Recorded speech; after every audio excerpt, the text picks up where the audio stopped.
TikTok, YouTube மூலமா ரசிகர்களை ரொம்பவே கவர்ந்து ரொம்பவே பாப்புலர் ஆனவங்க தான் மணி அண்ட் கனி. நல்லபடியா போயிட்டு இருந்த இவங்களோட வாழ்க்கையில சில வருஷங்களுக்கு முன்னாடி அவங்களுக்குள்ள ஏற்பட்ட பிரச்சனை காரணமா இவங்க ரெண்டு பேருமே விவாகரத்து வாங்கி பிரிஞ்சிட்டாங்க. அதுக்கப்புறமா மணியும் நான் கூடிய சீக்கிரம் 2வது மேரேஜ் பண்ணிக்க போறேன், நான் குழந்தை பெத்துக்க போறேன் அப்படின்னு அம்மாவோட ஆசைக்காக நான் இதையெல்லாம் பண்றேன் அப்படின்னு சொல்லியிருந்தாரு. இந்த நிலையில கனியும் அடுத்த மேரேஜ் பண்ணிக்க போறாங்க அப்படிங்கிற மாதிரி தகவல்கள் வெளியாகிருக்கு. கனியே இந்த விஷயத்தை கிளாரிபிகேஷன் பண்ற மாதிரி ஒரு இன்டர்வியூ கொடுத்திருக்காங்க.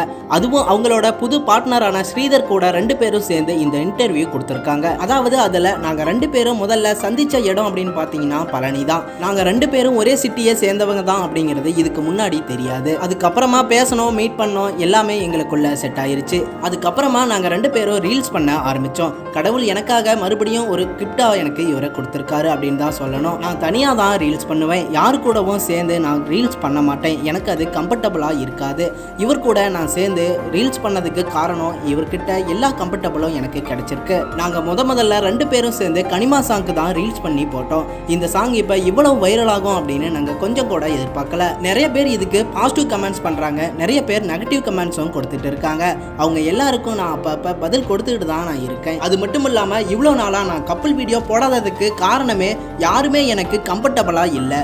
இவரு ஒரே ஊரை சேர்ந்தவர், இவரு எனக்கு ஓரளவுக்கு அமைஞ்சிட்டாரு. அதனால தான் நாங்கள் ரெண்டு பேரும் சேர்ந்து ரீல்ஸ் போட்டிருக்கோம். இதை பார்த்து பலருமே ரியாலிட்டிக்கா இருக்கு அப்படின்னு பலரும் நல்ல வித கமெண்ட்களை கொடுத்துட்டு வராங்க. ஆனால் சில பேர் அசிங்கமான கமெண்ட் எல்லாம் கொடுத்துக்கிட்டு தான் இருக்காங்க. ஆனால் அவங்க ஒரிஜினல் முகத்தை காட்டாம ஃபேக்கா இந்த மாதிரி பண்ணிட்டு இருக்காங்க. மேலும் நாங்கள் ரெண்டு பேரும் கல்யாணம் பண்ணிக்க போறோம் அப்படின்னு பல நியூஸ் எல்லாம் வந்துகிட்டு இருக்கு. ஆனால் அதெல்லாம் எதுவுமே உண்மை கிடையாது. என்னோட வீடியோ பார்ட்னர் மட்டும்தான் இவர். இந்த இன்டர்வியூவை பார்த்த பல ரசிகர்கள்ல இருந்து பலருமே உங்களுக்கு அவர் செட் ஆனா நீங்களும் 2வது மேரேஜ் பண்ணிக்கலாமே அப்படிங்கிற மாதிரி கமெண்ட் பண்ணி வந்துட்டு இருக்காங்க. ஆனா கனி, நான் என்னோட தங்கச்சி, என்னோட குழந்தை, இது மட்டும்தான் என்னோட உலகம் அப்படிங்கிற மாதிரி வந்துட்டு இருக்க ரூமர் செய்திகள் எல்லாத்துக்குமே இந்த இன்டர்வியூ மூலமா பதில் கொடுத்திருக்காங்க.